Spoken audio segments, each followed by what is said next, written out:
ग्राउंडला विसर्जन होणार नाही।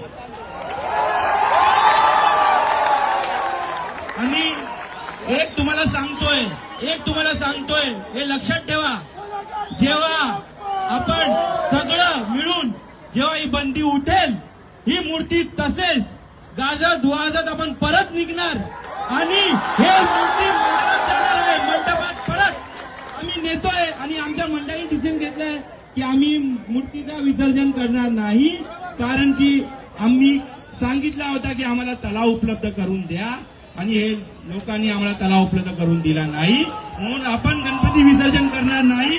सगळ्यांना एक परत सांगतोय, गणपती बाप्पा। आणि एक गोष्ट सगळं गणेश भक्त हे लक्षात ठेवा की लवकरात लवकर आपण अपूर्ण जे विसर्जन राहिलेलं आहे ते पूर्ण करू, ही मी तुम्हाला शब्द देतोय। आणि आपण लवकरात लवकर इंटरव्ह्यू